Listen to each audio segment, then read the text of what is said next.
ঢাকা শহরেই শুধুমাত্র 12 থেকে 15 লাখ রিক্সা চালক রয়েছে। এরা যদি সংগঠিত হয়ে আপনাদের প্রতিরোধ করতে নামে, আপনারাও ওই হাসিনার মতো পালানোর পথ পাবেন না। কিন্তু গত 3 দিনে আপনার দল বিভিন্ন জায়গায় যে কার্যক্রম করেছে, যে ভূমিকা রেখেছে, এই নিরীহ শ্রমিকদের উপরে যে নিপীড়ন চালিয়েছে, তাতে প্রমাণ হয় আপনারাও ফ্যাসিবাদের রাস্তাতেই হাঁটতে চান। আপনারা ব্রেক ধরে আছেন এবং আপনারা এই ব্যাটারি রিক্সা চালক যে শ্রমিক এবং মালিক, এদেরকে জিম্মি করে ওই পূর্বের মতোই চাঁদাবাজির প্রক্রিয়া তৈরি করতে চান।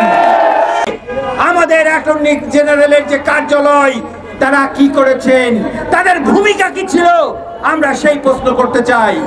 হয় আপনারা দায়িত্বহীন ছিলেন, আপনারা সেখানে দাঁড়ান নাই, আপনারা কোর্টের সামনে মাননীয় সুপ্রিম কোর্টের রায়কে সামনে আনেন নাই, নতুবা আপনারাও নতুন করে কোন দুর্নীতির চক্র তৈরি করার পরিকল্পনা করছেন বলে আমরা সন্দেহ করতে পারি।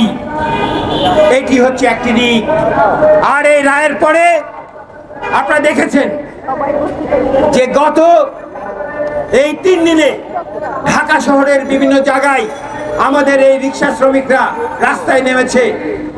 আমরা দেখছি 5ই আগস্টের পরে সকল ছাত্র শ্রমিক জনতা তাদের 17 বছর ধরে ওই ফ্যাসিবাদী শাসক যেভাবে কণ্ঠরোধ করেছিল, তার বিপরীতে তারা প্রতিবাদের সুযোগ পেয়েছেন। অন্তর্বর্তীকালীন সরকারের উপদেষ্টারা বলছেন যে এই মানুষের স্বাধীনতার অন্যতম দিক, তারা স্বাধীনভাবে প্রতিবাদ করতে পারছে। এই কথাটা যখন আপনারা বলছেন, তখন কেন যখন শ্রমিক প্রতিবাদ করতে নামছে তখন তাদের সাথে আলোচনা করে তাদের বোঝানোর মধ্যে দিয়ে রাস্তা থেকে সরানোর কার্যক্রমে না যেয়ে তাদের উপর আপনারা শক্তি প্রয়োগ করছেন? তার মানে আপনারা মুখে ফ্যাসিবাদের বিরুদ্ধে বলছেন, কিন্তু একই ধারাবাহিকতায় আপনারা হাঁটছেন। আমরা আরেকটি বিষয় দেখছি, যারা হচ্ছে ইতিমধ্যে মনে করছেন আমরা রাষ্ট্র ক্ষমতায় চলে আসছি।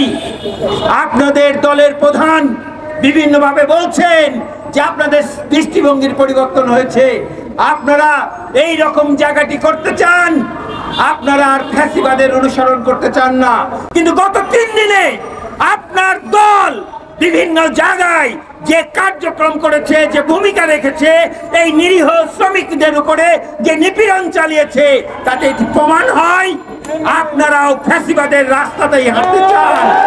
আপনারা ব্রেক ধরে আছেন এবং আপনারা এই ব্যাটারি রিক্সা চালক যে শ্রমিক এবং মালিক, এদেরকে জিম্মি করে ওই পূর্বের মতোই চাঁদাবাজির প্রক্রিয়া তৈরি করতে চান।